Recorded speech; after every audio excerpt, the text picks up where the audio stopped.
I now invite His Excellency Evo Morales Ayma, President of the Plurinational State of Bolivia, to address the Assembly.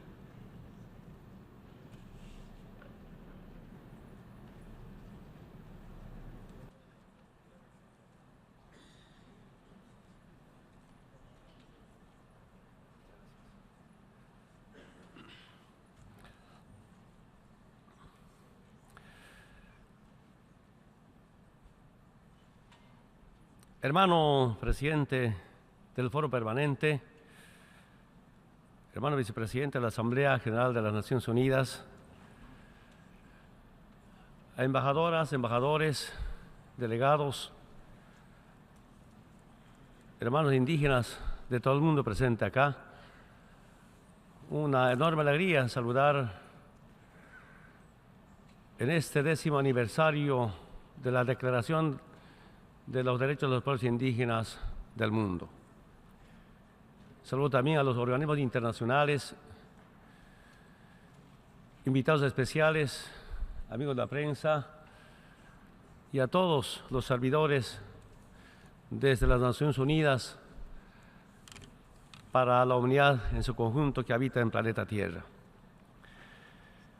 Cada vez que vengo y me dirijo a mis hermanas y hermanos de los pueblos indígenas del mundo, recuerdo permanentemente la subsistencia, la resistencia, la rebeldía del movimiento indígena que habita en el planeta Tierra. Primero recuerdo mi vivencia desde la niñez, de la adolescencia, en mi comunidad originaria, milenaria, la comunidad de Isayave del Ayllu Sulca, del departamento de Oruro. Y me acuerdo perfectamente como niño que la comunidad se vivía con solidaridad y con complementariedad y sobre todo con armonía con la Madre Tierra. Y quiero comentarles mi vivencia de la niñez, los valores que nos han dejado la comunidad, la familia, especialmente mis padres, el Amazúa, Amayuya, Amaquella, no mentir, no robar, ni ser flojo. Algo que quedó para toda mi vida. También quiero decirles, hermanas y hermanos, frente a la ausencia del Estado colonial en el altiplano andino, y frente a los problemas climáticos, porque el movimiento indígena del altiplano boliviano tiene dos enemigos: la ausencia del Estado como Estado colonial y los factores climáticos, la sequía, la helada, la granizada, que años no había ninguna producción. Por eso con mis padres tuvimos que emigrar del altiplano boliviano, del altiplano orureño, al trópico cochabambino. Y quiero decir, allá encontré un sindicato agrario. Como Bolivia tiene muchas particularidades en cada región, altiplano el Ayllu, en las tierras fiscales, en nuevos asentamientos del sindicato agrario y el movimiento indígena del oriente boliviano, las capitanías correspondientes. En las tres regiones importantes, la organización campesina e indígena originaria era el Estado. ¿Por qué digo Estado? Porque ese movimiento indígena originaria resuelve los problemas de salud, educación, construyen caminos frente a la ausencia del Estado. Si algo de Estado teníamos, era solo para quitar nuestras tierras, acabar con las tierras comunitarias o acabar las formas de vivencia en comunidad, en colectividad, en permanente solidaridad. Aún todavía, donde nací, las tierras son comunales y no hay propiedad privada. Aunque en Occidente a eso dicen comunismo. Sin embargo, el sindicato agrario en la región del trópico de Cochabamba ha sido una gran escuela para mí, para entender la situación, no solamente del movimiento campesino indígena originaria, sino para entender y aprender, y además de eso organizarnos, movilizarnos por los derechos de los pueblos, del pueblo boliviano, y además de eso entender las políticas de carácter internacional frente a la presencia militar norteamericana, porque en mi región estaba la base militar norteamericana. Eso nos obligó a mi movimiento de las zonas del trópico cochabambino a identificar los enemigos internos y externos de los bolivianos.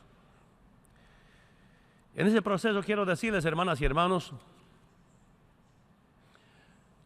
ha habido una lucha permanente de reflexión, de organización y de movilización entre la década 80 y 90. Y me acuerdo siempre que nuestros dirigentes internacionales del movimiento indígena, el año 1991, nos han invitado, convocado a Quetzaltenango, Guatemala, para debatir los 500 años de resistencia indígena y popular. Era todavía jovenzuelo. Quetzaltenango me ha impresionado el debate de nuestros ex dirigentes, de nuestros ex líderes.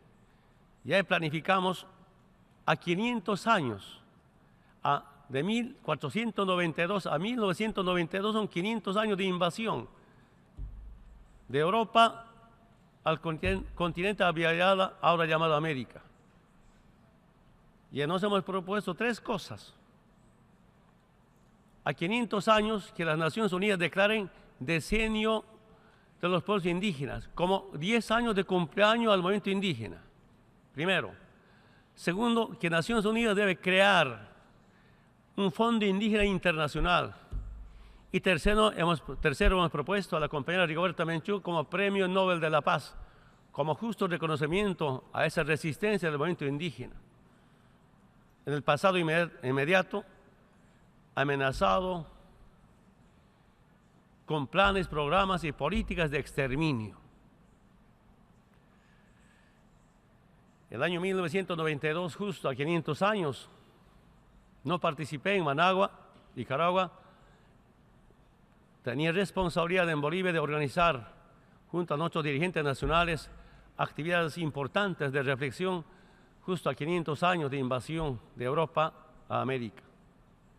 Las resoluciones de la resistencia a la toma del poder, que nosotros mismos, como dueños absolutos de esta noble tierra, nos gobernemos, que se acabe esta forma de gobernar con políticas, programas importados a nuestros países. Una gran resolución, y solo quiero decir, hermanas y hermanos, ese compromiso del año 1992 en Bolivia hemos cumplido, gracias a la conciencia del pueblo boliviano. Pero aquí quedan algunos temas pendientes. Pasaron el decenio sin ningún resultado. Fondo indígena sin fondo a nivel internacional. Aunque gracias a muchas organizaciones internacionales se ha cumplido que la Rigoberta Menchú, la hermana Rigoberta Menchú, Premio Nobel de la Paz. Y ahí viene el debate desde esos tiempos, cuándo, cómo Naciones Unidas puede declarar los derechos de los pueblos indígenas del mundo. Y ahora estamos festejando, después de tanto tiempo, 10 años de aniversario de esta declaración. Hermanas y hermanos, quiero recordarles nuestras luchas no siempre han sido una reivindicación de carácter sectorial, de carácter parcelaria o regional. En Bolivia, especialmente el movimiento indígena, junto a otros sectores sociales, sean mineros, sean obreros, maestros, la clase media, transportistas, todos unidos, luchamos por una nueva Bolivia. La lucha por la dignidad, con unidad para alcanzar la igualdad, es sentar soberanía política y económica, ha sido tan importante. Entonces, hermanas y hermanos, las luchas del movimiento indígena no son por reivindicaciones solamente para atender o satisfacer las necesidades de este ser más abandonado en la historia de Bolivia, y así en todo el mundo. Por eso es que todos los temas nos conciernen, todos los temas nos interesan. No existen asuntos en los que no podemos o debemos involucrarnos. Hermanas y hermanos, a lo largo de los siglos, nuestros pueblos han tenido que resistir invasiones y saqueo. Los invasores llevaban y se adueñaban de todo. Después de políticas de genocidio vino la colonización, el intento de arrebatar nuestra identidad. Los pueblos indígenas y los africanos sabemos bien esta historia. A los pueblos indígenas nos encerraban en reservaciones y a los africanos los esclavizaban. Nos condenaban con el tribunal de la denominada Santa Inquisición. No podíamos entrar a las plazas, caminar en las aceras de las calles, entrar a los mismos lugares. Nos marginaron de la educación, de la salud y especialmente de los servicios básicos. Los pueblos indígenas y africanos compartimos la misma historia. Por eso no solo acompañamos, sino que apoyamos los reclamos para que quienes esclavizaron paguen una justa reparación. Por más de 500 años de sometimiento y saqueo, todavía no reparan estos daños en nuestro continente. Hoy en día, desde el imperio se intenta construir muros, militarizar fronteras o encerrar a refugiados. Imponer normas de la directiva del retorno, por ejemplo. Cuando nos invadían los europeos, los indígenas no hemos puesto ningún muro, ni políticas ni programas como la directiva del retorno. Quienes invaden, imponen fronteras. Quienes colonizan, construyen muros. Ahora hay que construir muros para bases militares y intervenciones militares en el mundo entero. Producto del imperialismo, capitalismo y neocolonialismo, el mundo está atravesando una serie de crisis, que son crisis no son crisis coyunturales, es una crisis del sistema. Las consecuencias de esa multiplicidad de crisis las podemos ver en las calles de muchas ciudades, en el mundo, en el campo, en las relaciones de poder. Quiero decirles, hermanas y hermanos, desde acá a todo el mundo, la guerra es un producto directo y soporte del capitalismo para apropiarse de los recursos naturales, para controlar geopolíticamente. El imperio necesita de bases militares, necesita de la guerra y subsiste gracias a la cultura de la muerte. En nuestra experiencia, ¿quién apoya al capitalismo, al imperialismo, al colonialismo? Apoya la guerra. ¿Y quién apoya la guerra? Apoya la cultura de la muerte. Esa es nuestra experiencia vivida desde Bolivia y con el movimiento indígena. Solo la invasión a Irak, escúcheme bien, de 2003 ha provocado hasta ahora más de 1 millón de muertos. La guerra en Siria, después de más de 6 años, ha costado la vida de más de 400.000 personas. La intervención en Libia ha provocado más de 50.000 muertos. La crisis de la desigualdad, que está representada en la brecha cada vez más amplia entre pobres y ricos. Según un informe de Oxfam, 8 individuos poseen la misma riqueza de 3.600 millones de personas, es decir, la mitad de la población del mundo.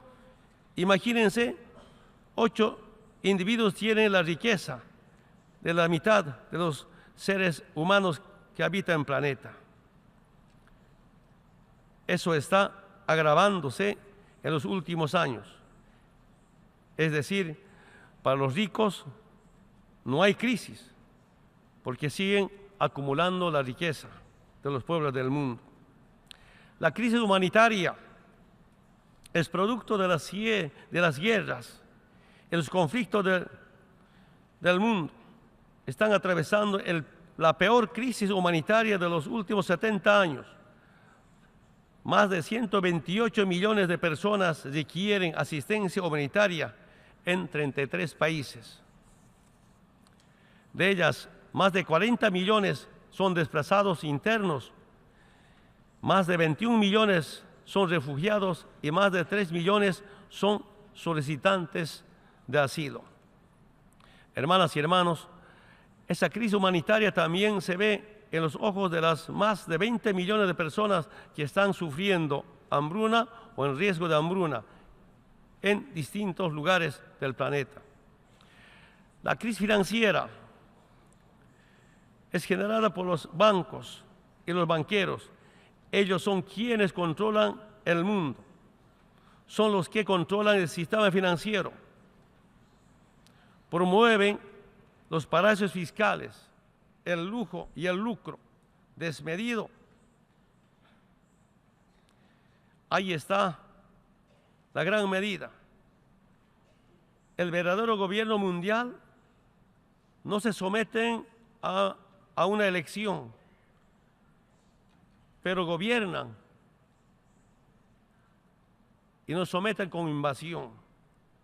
La crisis energética, según el Banco Mundial, 1.100 millones de personas no tienen energía eléctrica en el mundo y otras 2.900 millones de personas dependen de leña y mecheros para cocinar y como medio de calefacción.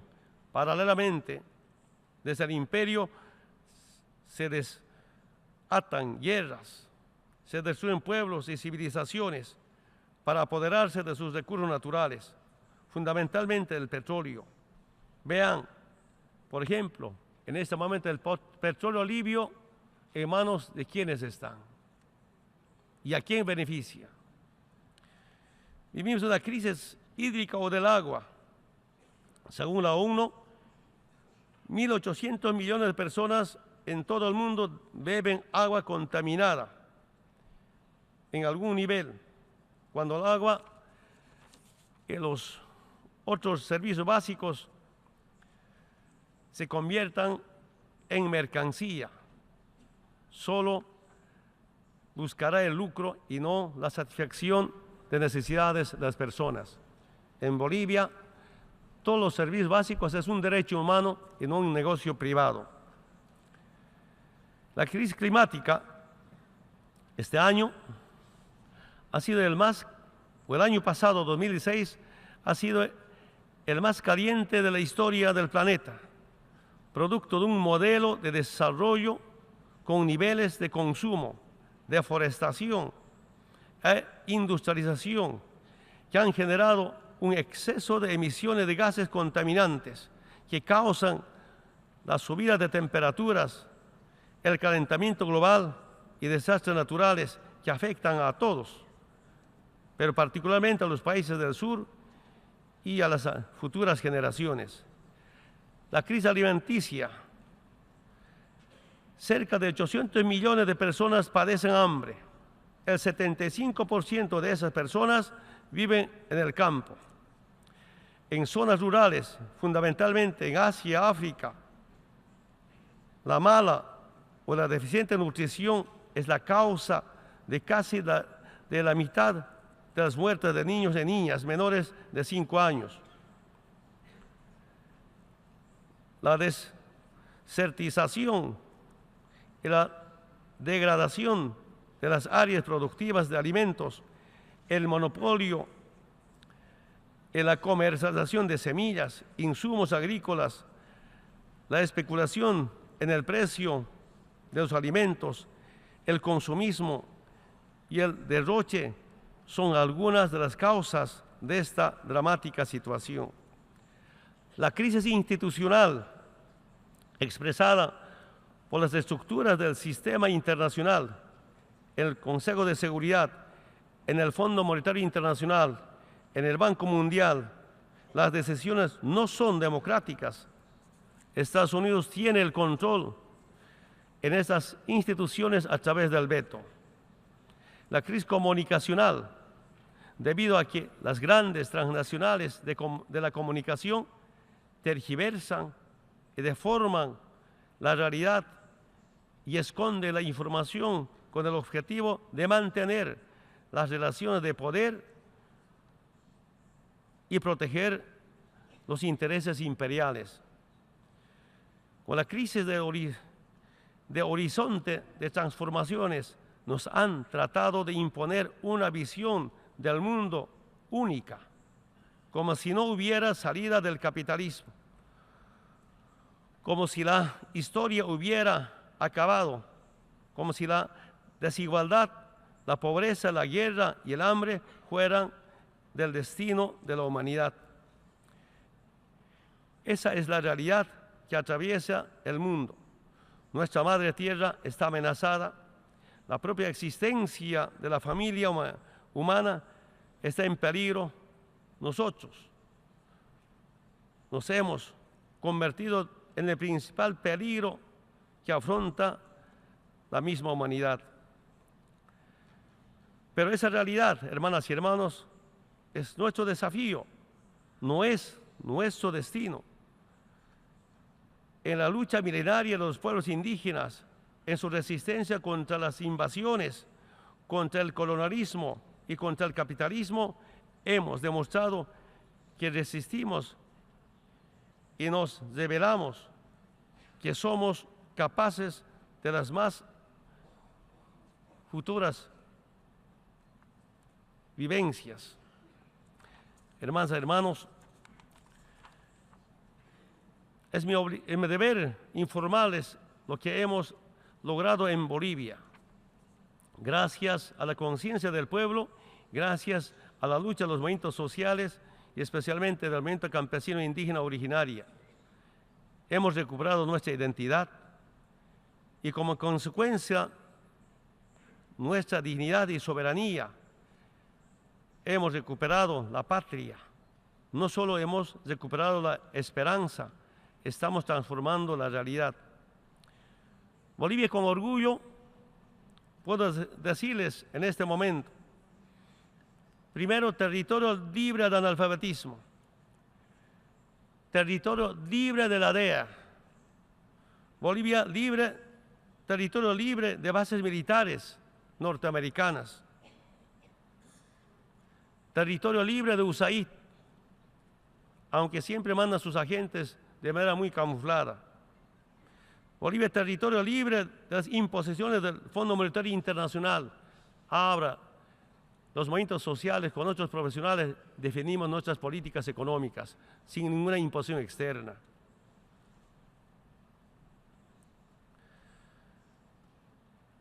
Bolivia libre de las doctrinas y bases militares, territorio que ha recuperado la soberanía sobre los recursos naturales y las empresas estratégicas.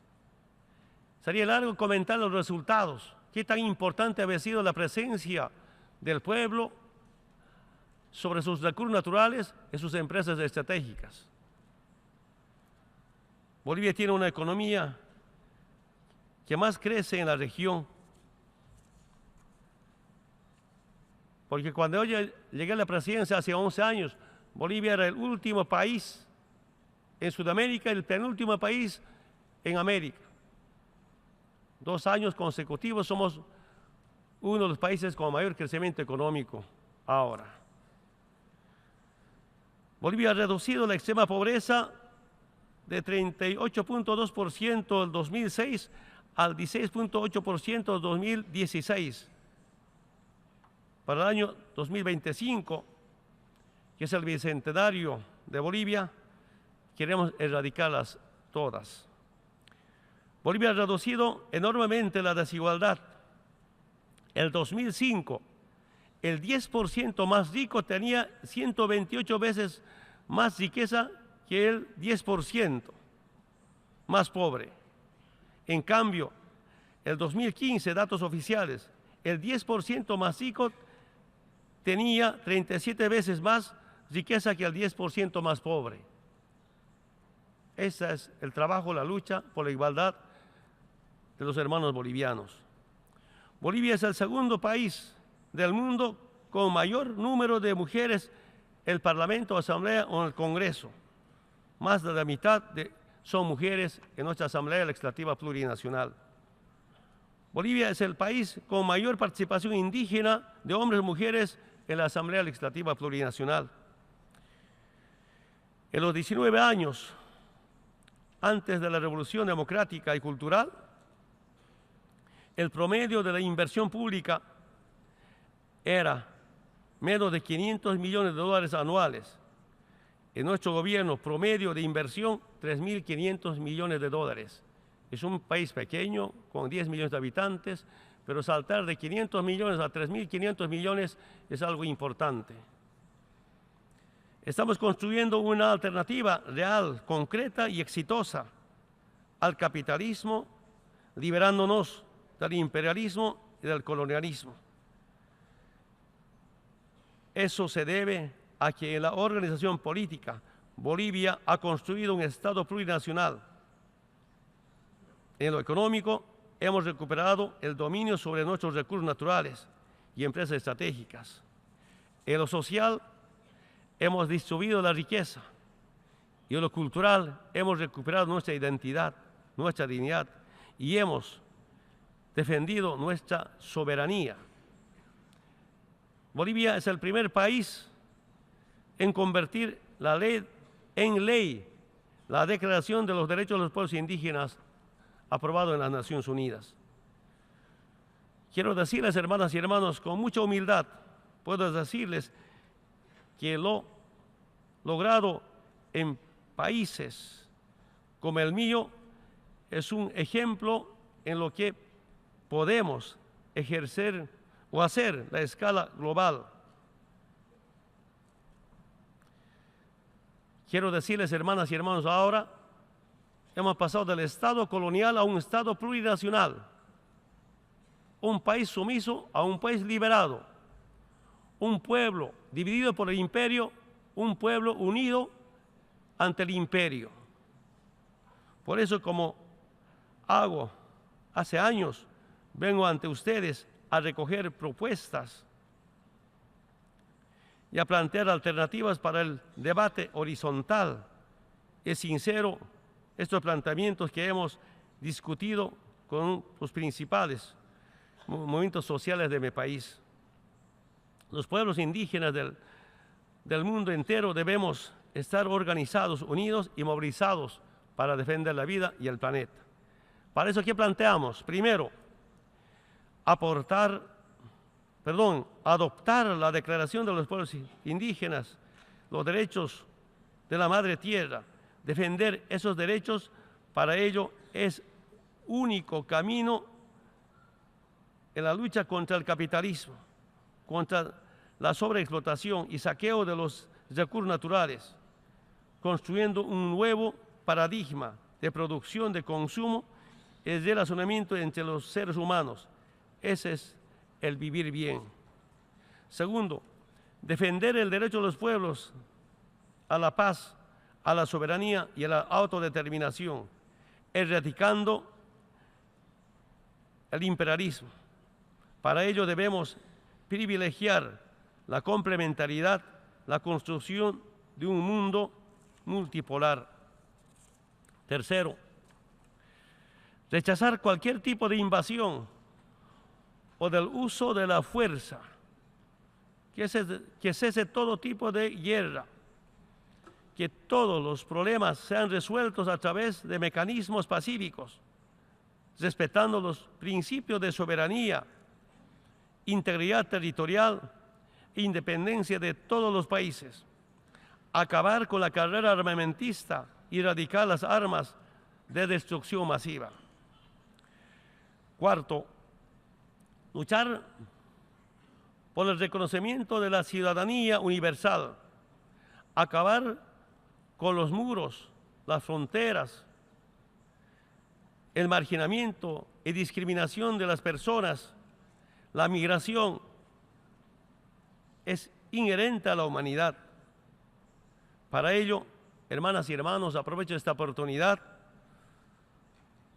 Los convoco, les invito a la Conferencia Mundial de los Pueblos por un mundo sin muros hacia la ciudadanía universal, que se llevará a cabo el 20-21 de junio de este año en Cochabamba, Bolivia. Quinto, construir un mundo en el que erradiquemos el colonialismo, el neocolonialismo cultural y tecnológico. Un mundo en el que cese la usurpación de saberes, en el que la familia humana comparta en base a la solidaridad, en lugar de lucrar sus conocimientos, su tecnología, para derrotar a las enfermedades y mejorar la calidad de vida de todas y todos en armonía con la Madre Tierra. Continuar reconstruyendo nuestra historia, nuestra identidad como pueblos y naciones indígenas para erradicar el racismo, el fascismo y toda forma de discriminación. Sexto, luchar para que los servicios básicos sean reconocidos como derechos humanos en las Naciones Unidas y en cada estado. Tanto el agua, la comunicación, la energía son imprescindibles para la vida, por tanto no deben ser un negocio privado sino un servicio público. Séptimo, trabajar para que se respete el multilateralismo, el principio de igualdad soberana de los estados, así como en nuestras comunidades resolvemos las diferencias en respeto a las diferencias y en permanente diálogo y consenso. La comunidad internacional debe trabajar de la misma manera, erradicando cualquier acto unilateral. Octavo, construir un mundo con un nuevo orden económico mundial en el que las relaciones comerciales se basen en la complementariedad y solidaridad, no en el lucro ni la explotación.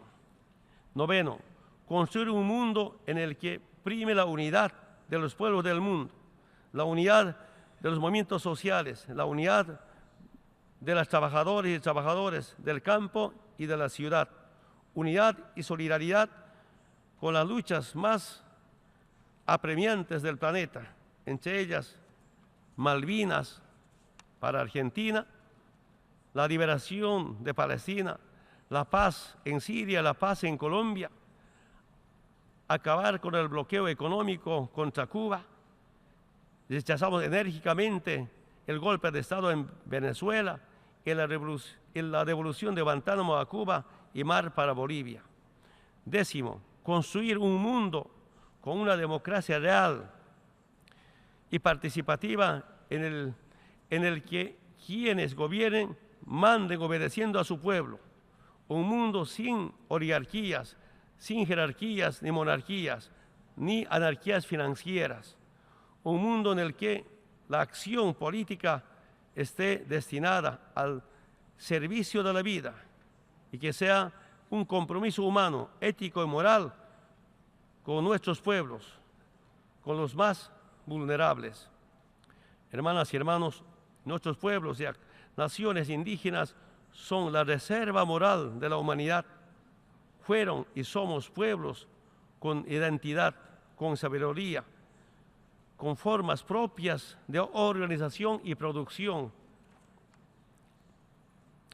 La lucha del movimiento indígena es también una lucha anticapitalista, antiimperialista y anticolonialista.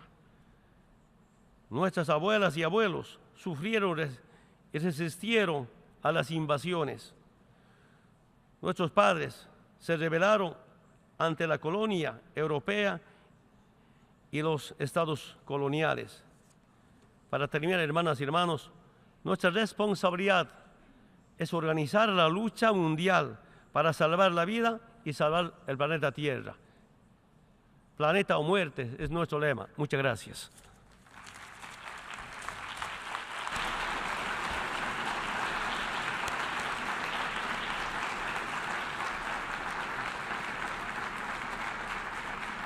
I thank the President of the Plurinational State of Bolivia,